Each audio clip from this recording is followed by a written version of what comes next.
Yay, we are. It looks like we are live. So if anybody's in the other side of the line, Jason Talent and David Basseldine or any other who is Thomas Clement in Europe, thanks for sticking out. We're going to start with this presentation about migrating your site's digital assets into DEIMS. But before we go into delve into any sort of details, I think it would be great to understand a little bit about our audience. So we got some cues this morning about how to actually run a presentation. So let's go around the room a little bit, and if you please tell who you are and why are you here. Thanks. Lian, Lian. My name is Yang. I'm from Kansas, LTR, and I just want to learn how to migration to migrate. All right. Yeah, thanks, Yan. Hap? I'm Hap here with Plum Island Ecosystems LTR.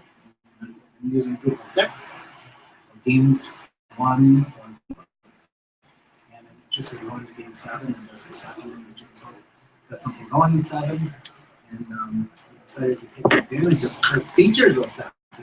6 is happening. I'm migrating.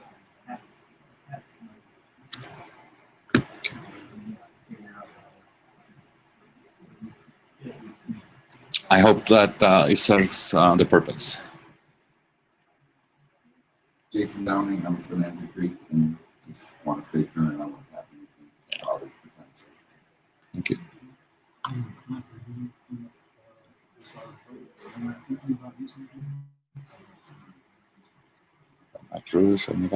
Rich Sheldon from Georgia Coastal. So I'd like to learn more about interoperating with DEIMS and also its potential to either serve GCU's need in the future, and in the more near term, we're starting to provide data management services for other groups, and it may be a good fit for them. I would like to learn ways that we can start helping them. I'm John Porter from the Virginia Coast. We use a lot of Drupal on our main website. Right now I'm standing up a new server with Drupal 7 and with migrating teams operating it. So some of our guys to kick the tires and tell me what they think. Awesome. My name is Lori Forth, and I work for Forest Service Research and Development. And we host Forest Service Research Data Archives. We archive data for all scientists in Forest Service R&D. And we're interested in looking at DEIMS as potentially an option for archive. And we also work with all of VDFR instrument forest and rankings in Forest Service, and obviously the potential. So, if I may ask, where are you located physically? I'm located in Fort Collins. Fort Collins, all right. Mm-hmm. My name is Ryan Alvin. I used to work with Inigo and Young and other people with the Drupal for the LTR network office, and so I'm used to working with content.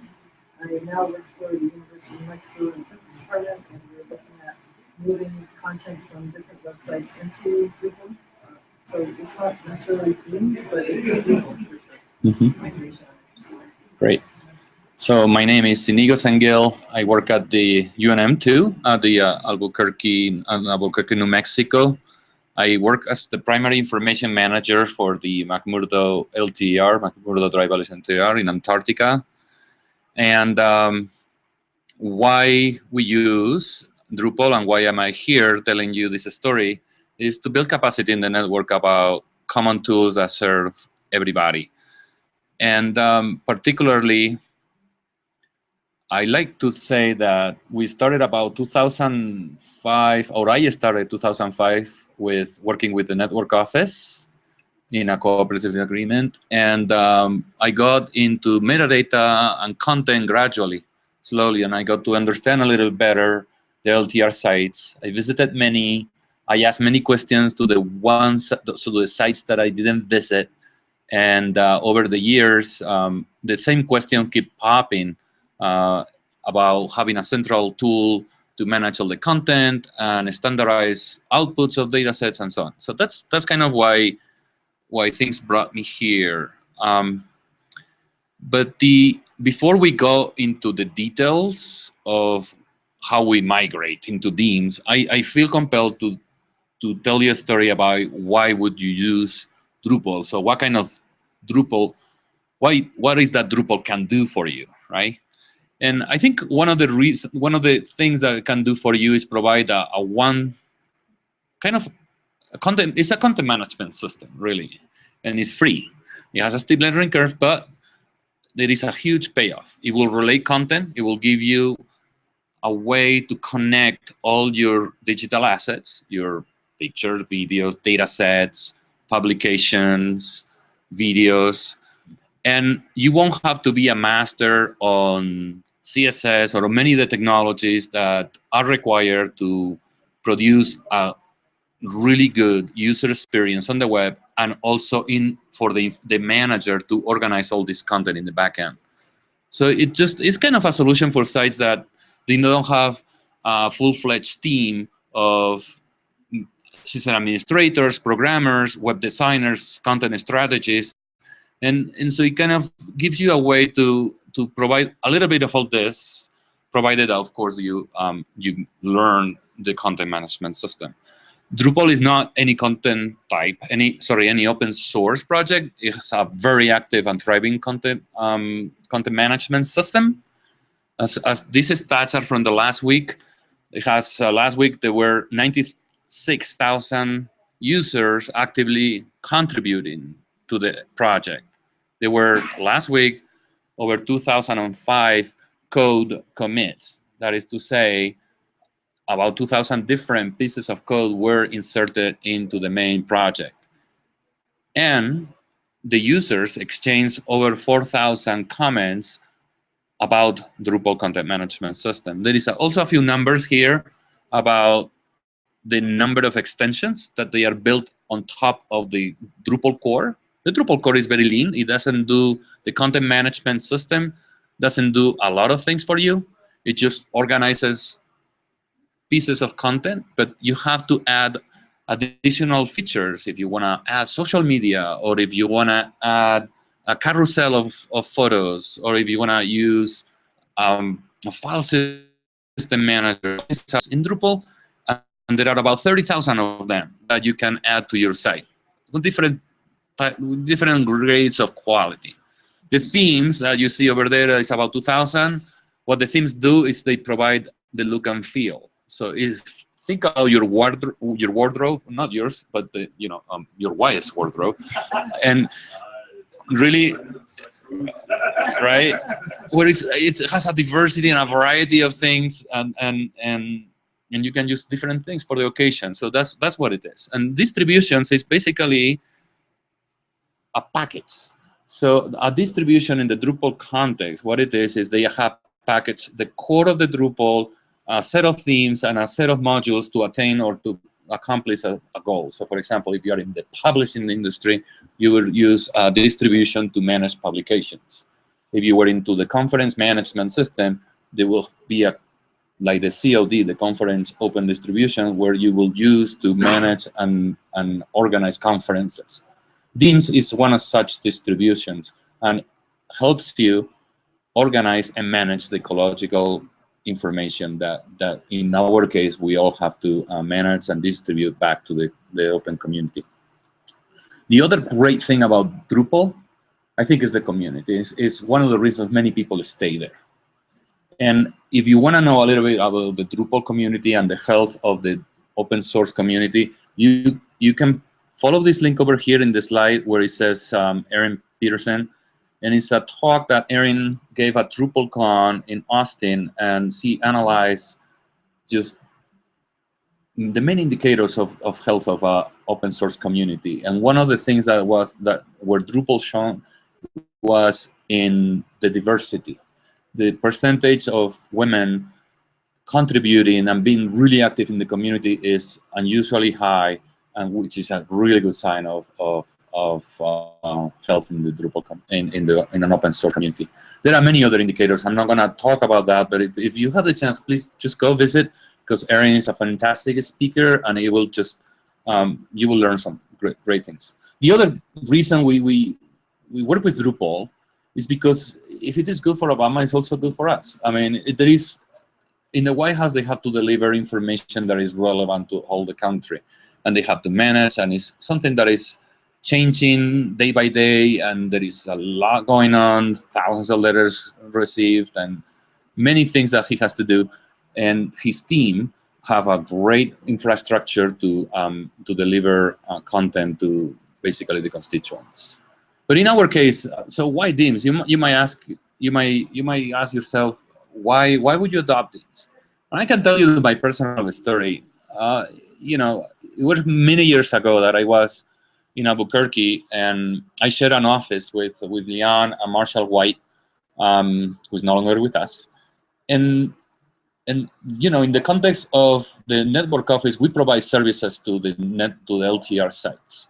And at some point, Marshall was helping the Luquillo LTR site to adopt a better website, a website that it was more dynamic, better. And then in another part of the office, I was there helping Eda at Luquillo, trying to come up with a way to provide this standardized metadata for the network, which is the standard is EML. And at some point we start talking, and we share our frustrations, and I told, look, I'm using this platform, but it's just, I'm kind of frustrated. And he said, why don't you use Drupal? And then I started, what is Drupal? And so I started using Drupal, and immediately, in about 10 minutes, it became clear to me that we could create a set of forms, a metadata editor that provide all the specific things that we needed to deliver our standardized metadata. So I thought, well, if I could do this in 10 minutes, what else can I do in the rest of my time, right? So it has a lot of potential. And so basically, Marshall sold me into it, and we started collaborating. And the other payoff that it was is now, instead of giving 2 tools to Luquillo, we were giving only one. So basically, by giving just the one, the Luquillo LTR site was able to generate standardized metadata and manage the rest of the content on her institution. So it was great. So what rest of the content? So, you know, in this slide, I can show you that usually ecologists manage a diverse set of information. For example, we have to keep track of where we conduct research and in what physical places. Where are we? Are we in a lake? Are we dealing with a meteorological station that is in a ridge?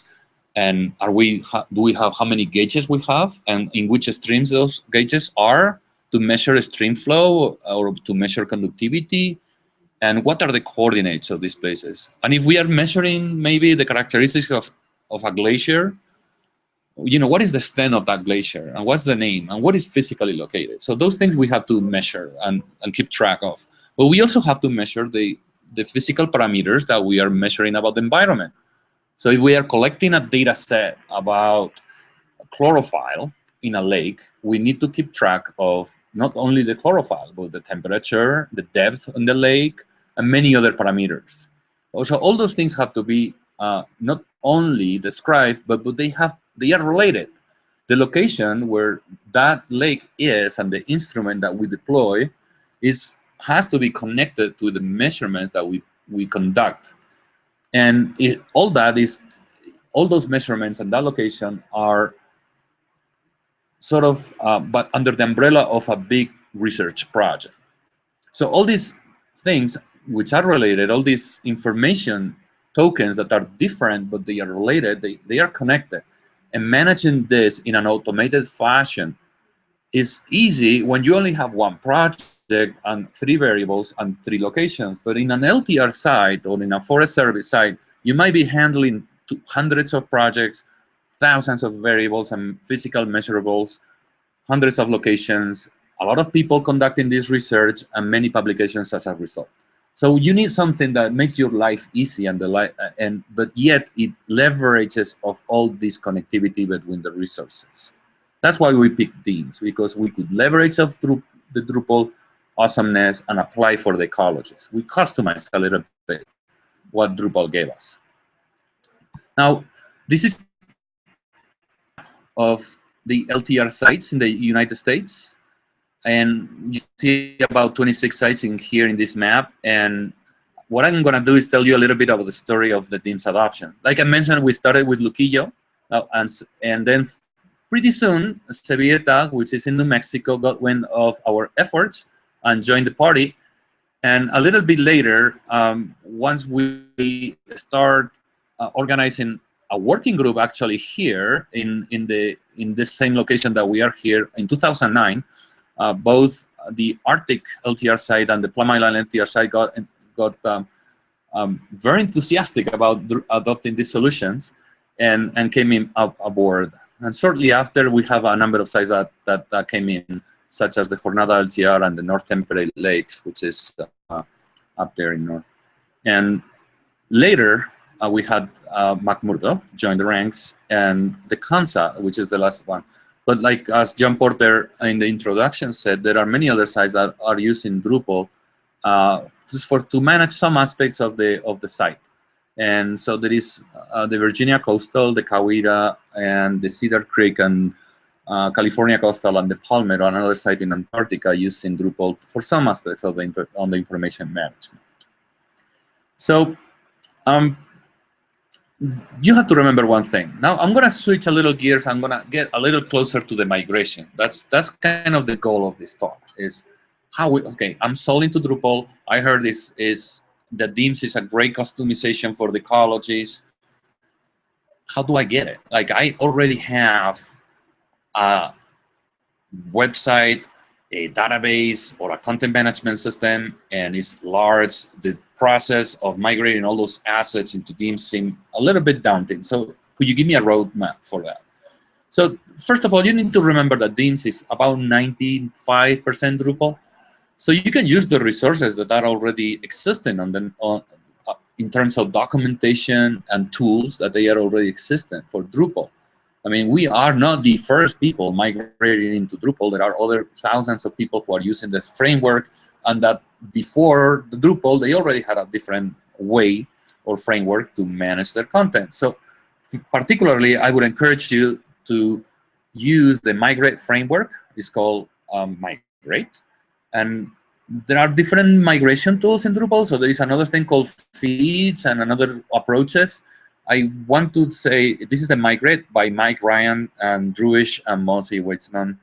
And the link is there in the web. It's highlighted in blue. It will go to this last project / migrate.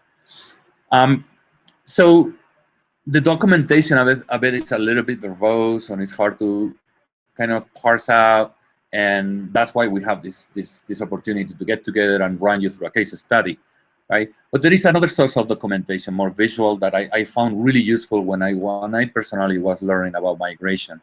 One of them was a talk that was offered during the DrupalCon at Denver in 2012.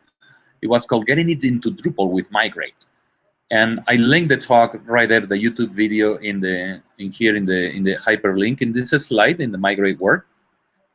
And you will see a really entertaining and a high overview of this particular framework to migrate into Drupal. And it's very relevant because all the work that we do here and that I'm going to show you extends the work that you see that Drupal did for us. There are more high-level talks about Drupal. So, for example, there is this Smoothing the Move by the authors of the framework. And it's another video that is about an hour long, posted in YouTube. And there is this other, which is called, this another video that is hyperlinked in this photo. The title of the talk that you cannot see here very well is "Changing the Tires at 60 miles per hour, How Martha Stewart Living Migrated into Drupal."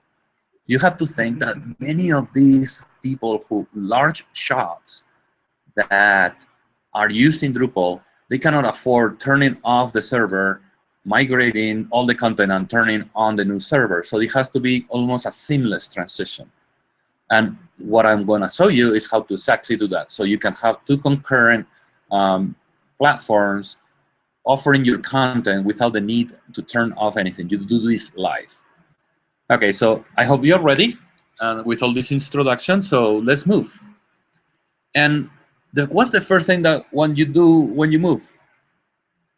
Instead of thinking this in terms of the digital assets, let's do an analogy or a comparison with what you do when you in real life you move. So how many of you have to move in your life, like from one house to the other? And like, did you all move, right? And and it requires some logistics. So you probably have to think about creating an inventory of the things that you have, right? So you have to go through your house and start cataloging, or at least taking notes about what you have, in what box is going to go, right? I mean, you can. This is the thing. You can hire some movers. You can pay 10K and have a company doing the heavy lifting and all the organization process and the insurance and the physical move and moving the box. However, that is expensive. And second, you're gonna have still a hard time finding where was, my time, or what's this, and then you are gonna be, every time that something goes wrong for a month or 2 years, you're gonna be blaming it. So, but the analogy here is like, the tools that I'm gonna show you here is kind of like giving a utility. You are going to do the heavy lifting. You're gonna have help from us. You are gonna have to be heavily involved in the movement. You're gonna have to do your inventory, go around and see how many photos you have. What is the context of this photo? How many data sets do you have? How are they encoded, those data sets? Are they in HTML? Are they in a database? What is missing? What is your data set complete? It doesn't. Do all the data sets have a title, an abstract, a georeference, a time span? So you're gonna have to do an inventory very much like you would do with your house. You'll have to go and be patient. And I know that you want to move right away, but just hold your horses. Do these things right before you start, because it's critical that you account for every piece, every digital asset that you want to preserve and move into your new house, which is through DEIMS. All right, so what you need to think about is coordinates, for example, for locations. Do you have a complete set of coordinates? And for each set of coordinates, do you have a name for them? The size that they represents, do they have some sort of coding or at least a name, like the Lake Hore or the Estuarine? I don't know, sometimes they have a proper name. Or the meta stations, at least they will have a code to refer to them. So you will have all these pieces of information that you will have to prepare and ensure that whether they are there or whether they are not there. And once you have cataloged all these things, then you will be ready to create a plan. You will be ready to think, okay, well, the boxes that are in red, that I marked in red, go to the kitchen. They were from the kitchen, they're gonna go to the new kitchen. Bedroom stuff, I mark in blue, they're gonna go to this new bedroom. But hey, I'm gonna use the opportunity to get this piece that I thought it was lost, and I'm gonna put it in my bedroom. So likewise, when you're moving digital assets, you will realize that since I'm moving, maybe it's time to improve a few things. So you can use the opportunity to see what things you want to discard and what things in the new house or in the new framework teams could shine more or could be better prepared. So all these things are part of the planning process when you are trying to think from where I'm going to go and where I'm going to go. And so for that, you are going to need to know a little bit about the new house. So you're going to know, what is that DEIMS can do for you, and how does it relate to the stuff that you have to the content that you have in your current framework. So is this important when you are creating the mappings, that is to say, from your source to your destination, whether you are just going to do a plain move, you're not going to think about it, the data sets go to the new data sets, the pages that describe the research projects will go to the research projects pages, or when you're going to use that opportunity to interconnect more content or to clean up some of the things that were kind of broken or old. So all those things are extremely relevant and important. Okay, it's very critical that you go over that exercise of designing. Don't skip that. All right. Now, the other thing that is important, at least relevant, is keep your code. Anything that you do, just save it somewhere and build upon it. Don't just like create a thing that you're gonna discard because it's a one-time move. any code or any pieces, any extensions that you make, it might be useful for others. Okay, so in this sense, we have been storing in GitHub and open for everybody to use all the migrations that we have done in the DEIMS context. So I highlighted here 3 in down here below these awesome graphics, and it's the McMurdo migration, the Kansa Prairie migration, and the ILTER migration. The ILTR is very different from all the LTR sites. They have content types with hundreds of fields, and is a bit more involved. So I wanted to just put a little diversity in the type of migration. So the ILTR is more like a normal Drupal migration, whereas the other 2 are very specific from 2 different sites that organize content differently into the same destination, which is DEIMS. You can go there and peruse the code, read it, try to reverse engineer it, or you can just listen to this talk and understand, and I'll walk you through those things, through those mappings. And again, keep in mind, we have sources, our house, we have destinations, and we have the mappings, our plan. Where are these boxes gonna go, right? So that's kind of the conceptual framework that I'm going to refer over and over again as I take you into the code.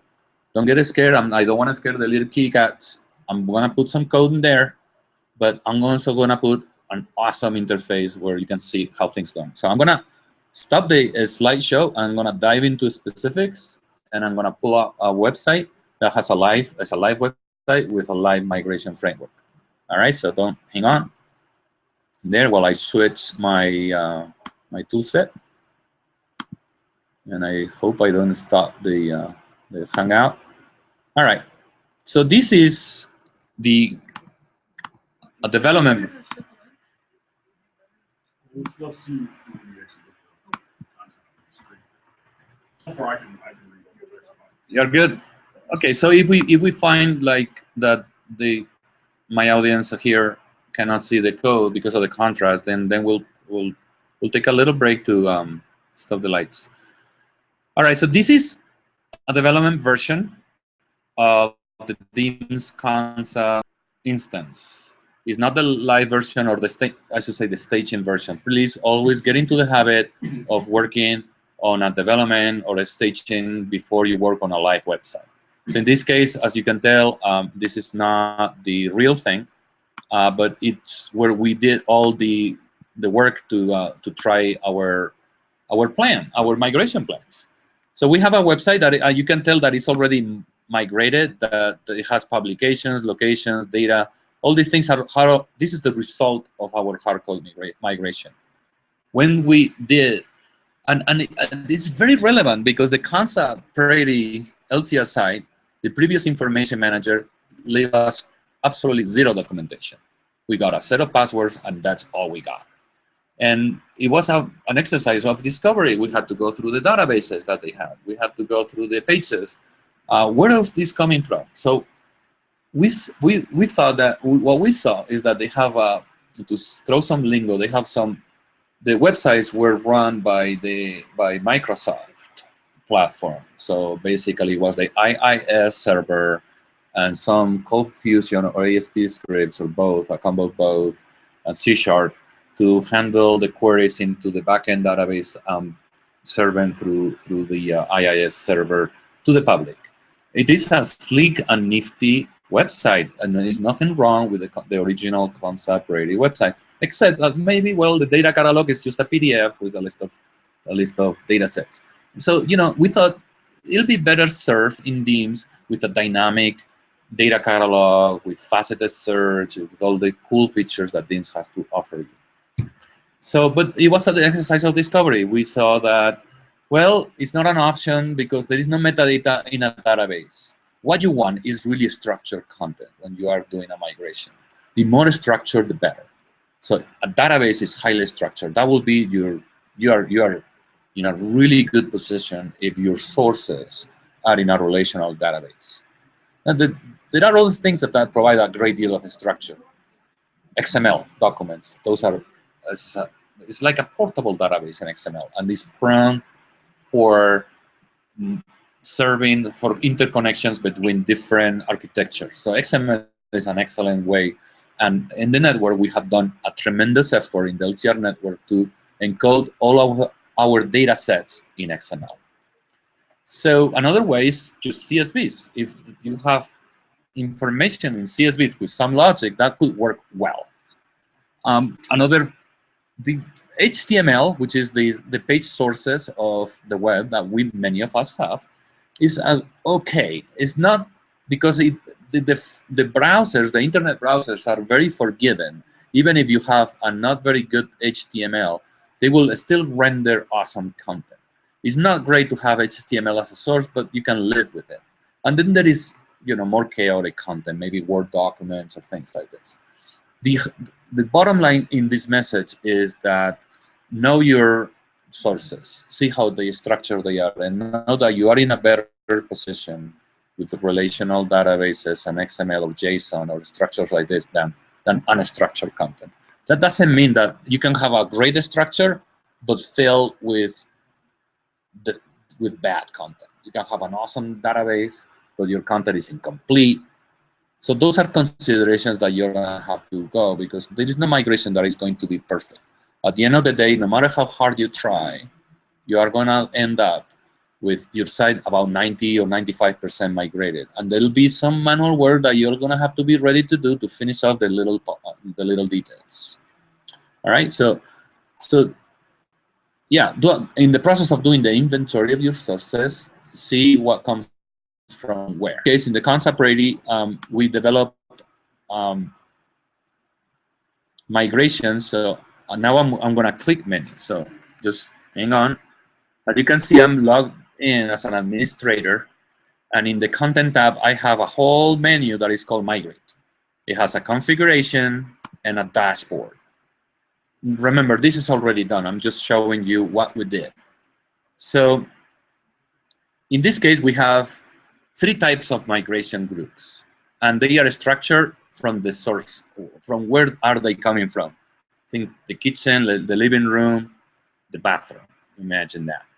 So in this case, we have a comma delimited file migration, okay?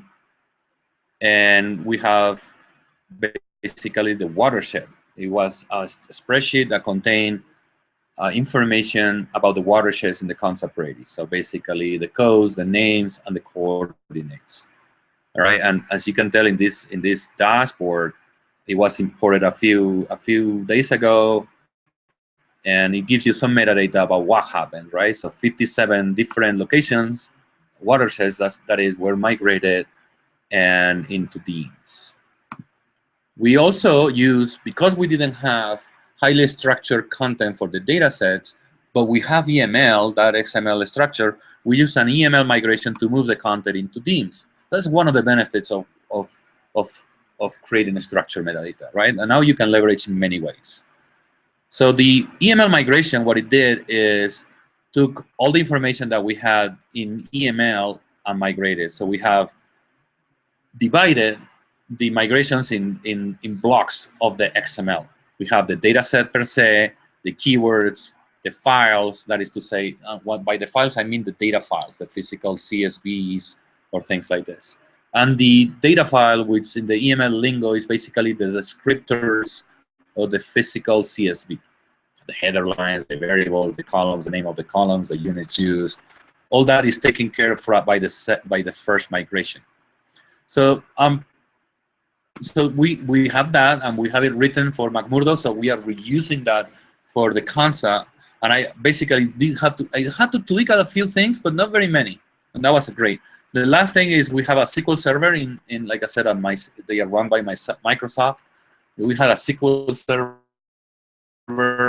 and metadata and a little bit of pages, the research highlights, the news, the events that happen in the site. Many of this contextual information about the research and the concept, and they were kind of static pages and links to photos and things like this. It was from a SQL server, so it's highly structured, and we had a whole migration dedicated to it. So in this case, it was. I'm going to show you a little bit the details of that migration, and I think we have events and events organizations and pages. That I think that's If I remember correctly, that's what we migrated from there. Okay, hang on a second, because this is hitting a 10-year-old desktop under my desk. So, you know, who knows what is happening here, right? And this is a development thing. Amazing, but purposes of demoing this. So, see if I'm going to try again. Yay! So you see, I have different 1, 2, 3 category store in this SQL server. The last one is called SQL content person. Basically, it was like a table in the database of personnel associated with the CANSA. And we have 167 persons that have been at some point a different point associated with the CANSA LTER. And what it does, I click on that SQL server link right in here. I'm going a little too fast. So I click here to understand a little bit more about the details of this particular migration. So as you can see in the left menu, I have informational things. None of this is going to do anything. But it's going to tell me, hey, we have all these destination places. In the new house, we have a kitchen, we have a bathroom, an upstairs bedroom, a garage. So basically, all the fields of the tables of DEIMS are in here. And it tells you a little bit, explains you what those are on the right. So we have the name of the field, the machine name, and the description. And there is a little introductory thing about your new house up there, right? So it tells you how to use these mappings. So we have, like I said, the title and what it is, and all these metadata and all these fields that are in your destination. All right, so it's just tell you, this is kind of like the blueprints for your new house. Okay, in this particular case, about the person placeholder, like the blueprints for the bathroom. That's the person placeholder, sort of.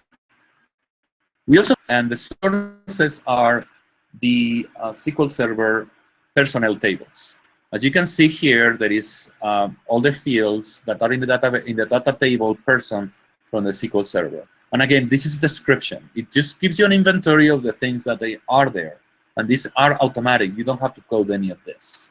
This, by using the tools that Drupal created, all these will be readily available to you. You didn't, at this point, I haven't coded one word. Okay, so here it is, and it tells me, if you notice there are some things in red, what it's telling you is like, hey, I don't have a mapping for this field. I don't know where this goes. I don't know whether it goes into the kitchen or you want to put it in the garage. So, but most of the fields are, in this case, they don't have any red coding, so they have been mapped.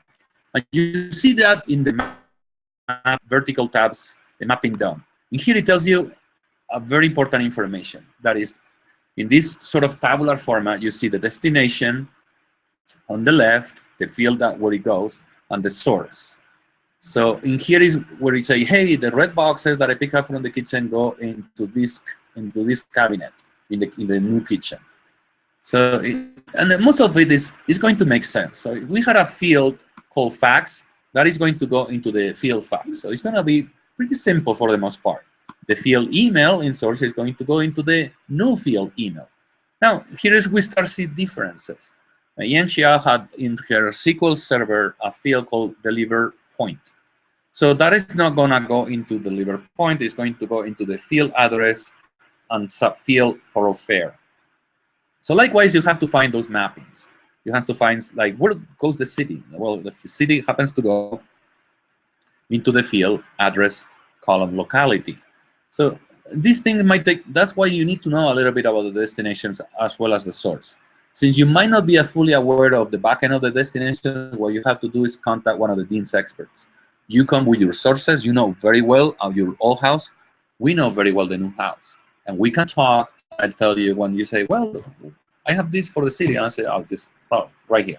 So we'll construct the mappings with this collaborative work. Yeah, and it won't take long. I mean, Yang and me did this really fast. And in some cases, I can just look at it and I can because you guys have been very nice and very descriptive when you name your fields. You didn't put cryptic things. So you name this field, you name a field city, chances are that is going to contain the name of a city. So I can kind of guess where things go already. All right, so then there is also one more vertical map. It says DNM, those are do not map. I'm telling, hey, you know, this crap, I don't need to move. I'm tired, I'm gonna donate all this old stuff, you know, all this old stuff or broken, and I don't know why was storing all these things in the garage. I don't wanna be here 2 days trying to move how, you know, from one place to the other. So we have all these do not map. Maybe in this context, in the DEIMS context, it means, well, you know, I don't have any furniture for this room. I don't have anything for this, all this metadata about when this node was changed, when this do have comments associated with this person, when was this created. Maybe we don't have simply this information in the source. So we kind of leave it empty in this case. Or we assign a default value. We can also assign a default value, or we can do things to it. So that's, for example, in this one, we have these phone 1x. That was probably the extension of a phone. That this is some information that they have. We don't have a destination. We cannot store the shovel anywhere. We don't have a shed in our backyard, basically. So, you know, you're gonna have to make these decisions, and we'll specify in the code that we don't want to move this at all. So that's kind of the anatomy of the details of one of the migrations that belong to a subset. So it is an iterative process, like I said, where you have to be very knowledgeable about why you're moving, where are your sources, and somebody needs to help you about the destinations, unless you are very knowledgeable about DEIMS. And that's why in the LTR network, we provide this service. Like we said, you're not walking alone. You want to adopt DEIMS, we are going to help you go there.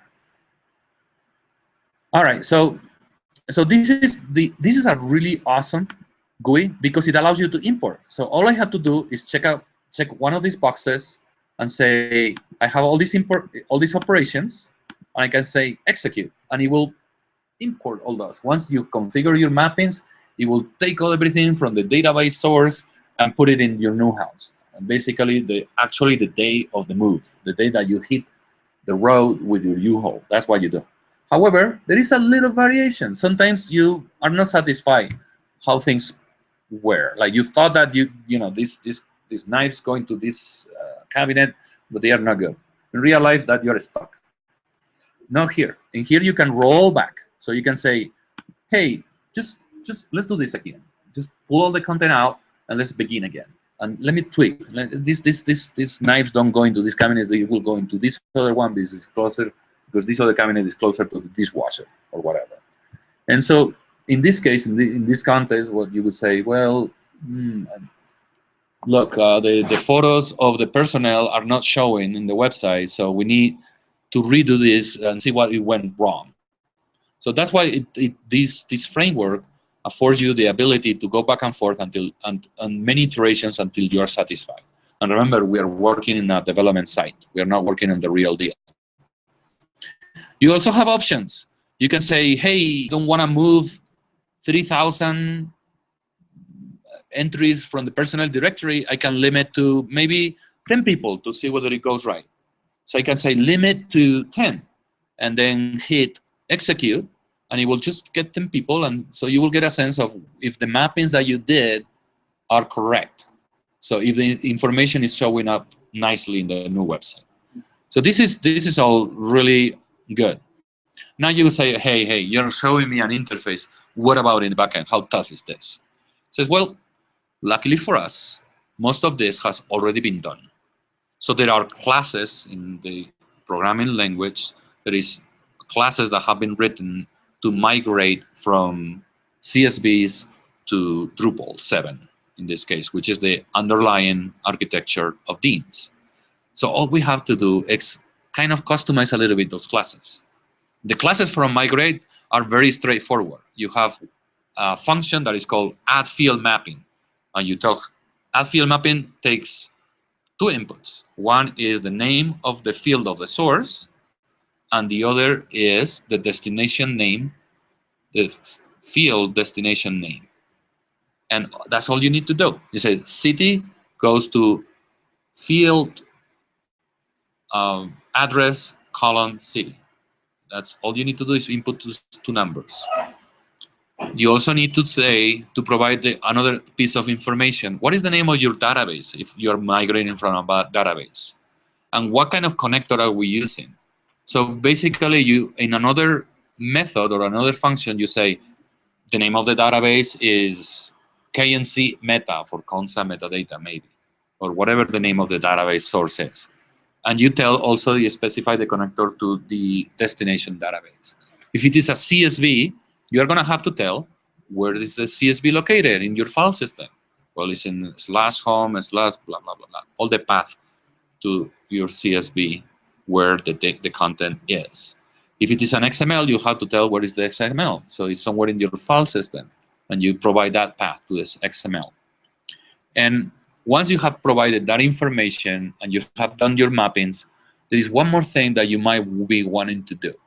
Sometimes we have, I'm going to call dirty content, or content that doesn't fit in the new structure. So you have, I don't know, an old dishware, right? Or like it's just kind of, you never used it, and so you want to clean it in the process before you put it in your shiny new house. So the Migrate framework provides methods where you can tinker with the content that is in transit. So you say, hey, before you put whatever it is in city into field _ address column city, let me tweak it and convert the lowercase of the first letter to uppercase.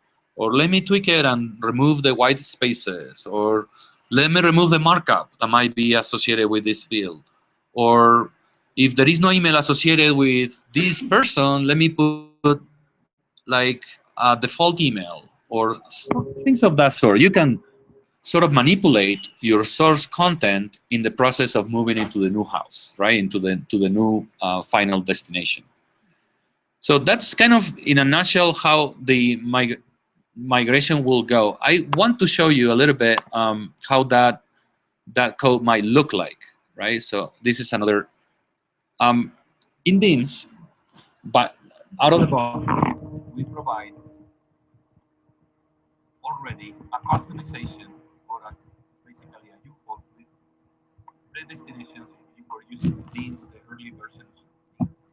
If you were using an early version of DEIMS, your work is almost cut out for you because you already have a set of migrations for you.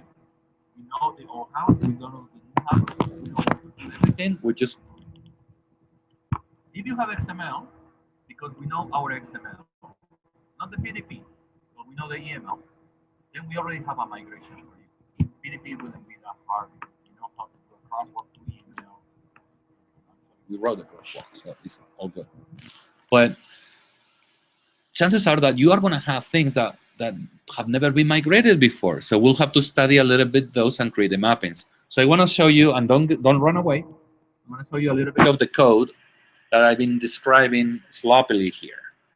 So I'm going to go to GitHub in this case, and I'm going to go to the repository for the Consa Prairie LTR, the custom migrations. As you can tell, we changed the code about 29 times, so we were not satisfied from the get-go. We had to do many tweaks, right? So in GitHub, well, you have a README that it kind of describes a little bit in sloppy English what is going on here, and it might have quite a bit of lingo because after all, you are in GitHub and you're going to delve into the code, so you must be knowing what you are doing. At this point, if you are not a programming person, you can either call us and ask, well, at this point, can you help me? And I'll help you with the process of inventorying and things. But if you are, here it goes. Let's start, for example, by the CSV migration. So the structure of this code is very much like any module in Drupal. In Drupal, we have extensions to the core that are called modules, and they, at the very minimum, you will have to have a .info file and a .module file. So the .info is right here, and the dot module is here. To extend the migrate framework, we have to using best practices. We also instantiate a file called .migrate.inc. The name of the folder, the name of all these files is very relevant, because to use the Drupal API, you need to name this after the name of the module. So in this case, the name of the module was CSV_2_DEIMS, and the files are called also CSV_2_DEIMS, and then an extension. So without a lot of details, the info file, it will tell you the dependencies. And so, like I said, we are just we are extending things that are already existing in Drupal. So we are using the migrate module for migrant, the migrate UI, the user interface. That's why we have that interface. We are throwing some extras to the module. There is migrate extras that contain a little bit more artillery. We also say that it depends on the control vocabularies module. And at the end, you see this, and we are saying, hey, this is an include statement. It says, I have a file called CSV watershed migration.php that is in the folder migration. You need to include this as part of the migration. We also, of course, give a name, CSV DEIMS migration, and a description, and whether it's relevant to DEIMS, to Drupal 7 or Drupal 6. This is kind of a standard Drupal, but I know that many of us never seen a module before. I'm just kind of giving you a little bit of heads up of how you will build. The module itself is empty. It's almost empty. It doesn't have much.